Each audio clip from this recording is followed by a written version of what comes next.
भले ही पिछली बार 5-6 सीटों से हम लोग दूर रह गए थे सत्ता से, लेकिन इस बार जो पिछली बार जो भी गलतियां हुई होंगी उसको सुधारते हुए हम लोग जो है काम कर रहे हैं। सर आप कितनी भी मेहनत कर लीजिए, लेकिन जब ये चुनाव आयोग की मदद से, चुनाव आयोग, केंद्रीय चुनाव आयोग, केंचुआ, जिसे मैं केंचुआ कहता हूं, आरोप आप लोग लगाते हैं कि केंचुआ की मदद से भारतीय जनता पार्टी वाले जो लोग हैं वो वोटर लिस्ट में हेर फेर करते हैं, ईवीएम में गड़बड़ी का दिखावा करते हुए पीछे से वोटर लिस्ट में हेरफेर की जाती है और चुनाव जीत लिया जाता है। ये आप लोग आरोप लगाते हैं। ये एसआईआर के माध्यम से बिहार में फिर हो रहा है। तो ऐसे में आप कितनी मेहनत कर लीजिए, जब आपका मतदाता सूची में नाम ही नहीं होगा तो चुनाव आप जीतोगे कैसे भाई साहब? देखिए, हम लोग हर तरीके से लड़ेंगे और चाहे कितना भी तानाशाह आ जाए, बेईमानी ये करते रहे, लेकिन हमको लड़ना छोड़ना नहीं है। हर एक प्लेटफॉर्म पे हम लोग लड़ सकते हैं और इसको देखते हुए हम सब लोग जो है, क्योंकि मामला सुप्रीम कोर्ट में है और एसआईआर को लेकर के हम लोग गंभीर थे, उसलिए मामला जो है हम लोगों ने उजागर किया और जो भी डॉक्यूमेंट ये 11 मांग रहे थे, जो गरीब के पास है नहीं, वही डॉक्यूमेंट मांग रहे थे। आधार को मना कर दिया, मनरेगा कार्ड को मना कर दिया, राशन को मना कर दिया। तो हम लोगों का था कि और बेटर होता, क्योंकि जो डॉक्यूमेंट यहाँ पे 11 मांग रहे हैं वही आधार दे करके ही बनवाना पड़ता है और 4.5 करोड़ लोग बिहार के बाहर रहते, कहाँ आएंगे, क्या करेंगे, कैसे बनवाएंगे?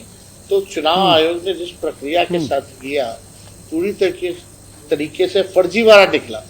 अभी आप देखिए आवासीय पत्र जो है एक निकला है, उसमें डॉग बाबू का निकला है, उसमें कुत्ते की फोटो है, सनी लियोनी का निकल रहा है। तो ये स्थिति तो बिहार की लोगों ने कर दी है। खुद ही बीएलओ जो है अंगूठा मार करके अपलोड कर देते, वोटर को पता ही नहीं चल रहा। हम लोगों के पास जो फरवरी वाला जो इन लोगों ने लिस्ट जारी किया था वो भी है और अब देखेंगे जो फाइनल लिस्ट आएगा कि क्या डिफरेंसेस है। लेकिन अब तक जो लग रहा है कि 60-65 लाख वोट जो है काटे जाएंगे और सुप्रीम कोर्ट ने कहा कि अगर 15 भी गलतियां इलेक्शन कमीशन की होगी तो एसआईआर को रद्द कर सकते हैं। तो हम लोग जो है पूरी तरीके से अलर्ट हैं, कोर्ट में भी लड़ रहे हैं, सदन में भी आवाज उठा रहे हैं, पार्लियामेंट हो या विधानसभा हो, और सड़कों पे भी हम लोगों ने बिहार बंद किया है। और राखी के बाद हम और राहुल जी जो है पूरे बिहार की यात्रा में हम लोग निकलेंगे और मजबूती के साथ जनता को जो है जागरूक किया जाएगा। अगर ये लोग ठीक से माने नहीं तो हो सकता है हमारे लिए एक रास्ता भी विकल्प है खुला हुआ कि चुनाव का भी बहिष्कार करना पड़े, तो हम लोग कर सकते हैं। ये बहुत बड़ी खबर आप दे रहे हैं, राष्ट्रीय चैनल पे बहुत बड़ी खबर तेजस्वी यादव आप दे रहे हैं कि अगर चुनाव आयोग गड़बड़ियां करता रहता है और सत्ताधारी दल बीजेपी के दबाव में रहता है तो राष्ट्रीय जनता दल और कांग्रेस या इंडिया ब्लॉक वो चुनाव का बहिष्कार भी कर सकती है, ये आप कह रहे हैं सर?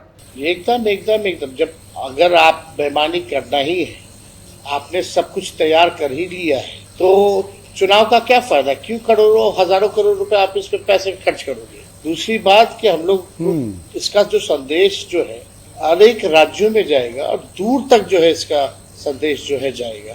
हम लोग सत्ता के लोभी नहीं है, लेकिन अगर हमारा संविधान और लोकतंत्र को आप लोकतंत्र की जननी से खत्म कीजिएगा बिहार, तो ये हम लोग बैठ करके तमाशा नहीं देखेंगे। बिहार तो लोकतंत्र की जननी है, यहीं से पूरे विश्व में, दुनिया में हम लोगों ने लोकतंत्र, डेमोक्रेसी जो है बिहार ने दिया है और आप चाहते हो कि यही से खत्म करे, इसको हम लोग खत्म और किस नहीं होने देंगे।